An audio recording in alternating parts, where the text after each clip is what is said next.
First, they sabotaged 7's final season.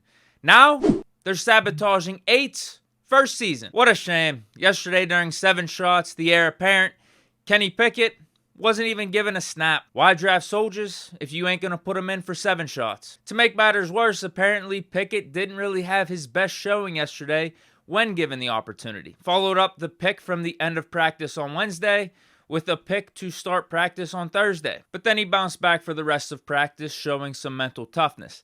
And I'm tired of the Pickett jokes already. Enough, they're not funny. The people that are saying that it's a waste of a draft pick are probably the same clowns that were calling for Ben to retire after that Jaguars game in the regular season. I think back in like 2016.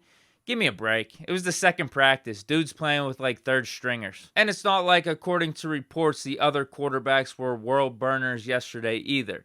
Mitch had a pick to Robert Spillane, and Mason almost threw a pick to Justin Lane. So I don't know where the hell this quarterback competition stands right now. Some people got Mason at 1, others got Mitch at 1.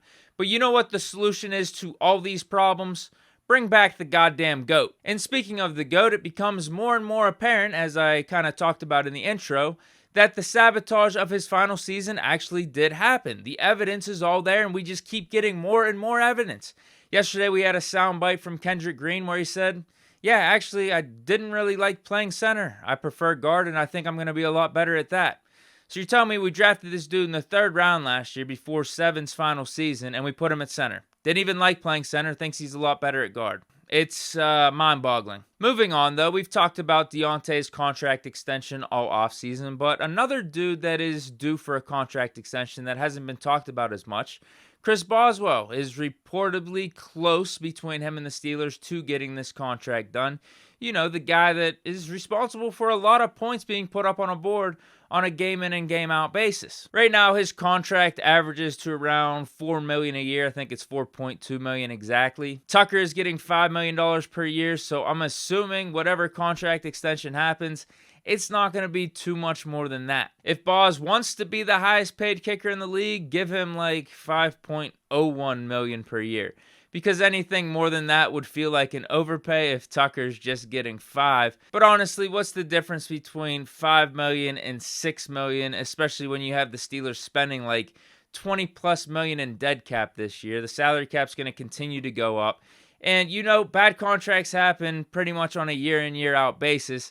Spending on Boswell, no matter what, is not going to be a bad contract. Dude's a top 3 kicker in the NFL. Next, we got the Big Ben, Cam Hayward beef that's not really beef at all. Does anyone actually make anything of this back and forth? There's obviously no serious beef between the two.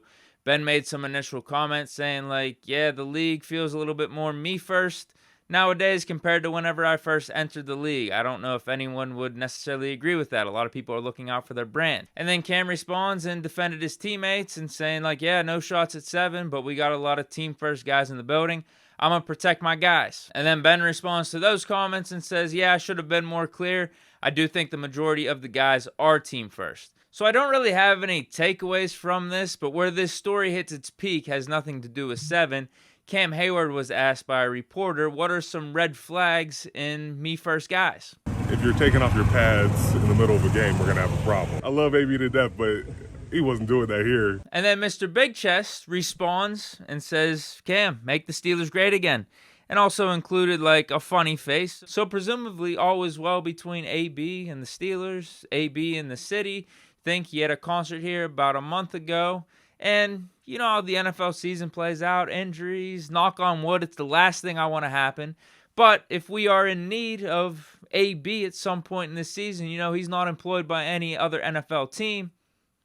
Is there a chance for a return? Y'all know that ain't happening. And then finally, this just happened today. DK Metcalf signed a contract extension, 3 years, $72 million with the Seattle Seahawks. Not the greatest of news for Deontay and his contract extension hopes, although it is good news for Deontay because it looks like the market is still around that $20 million range. I don't think he deserves that DK Metcalf type of money, but still, 20 seems fair for what the wide receiver market is. But if you're the Steelers, obviously you're not thrilled about this because you're like, damn, are we really going to be paying Deontay $20+ million per year? I still think the 17, 18, that seems the most fair. Can we make it a 3-year deal, make a lot of it front-loaded, make a lot of it guaranteed, and I think both parties can be happy. But reports are out there right now that a contract isn't really close, so obviously something to monitor. But that's it for Big Deke News. Hope you guys enjoyed. Stay chillin'. Enjoy your weekend.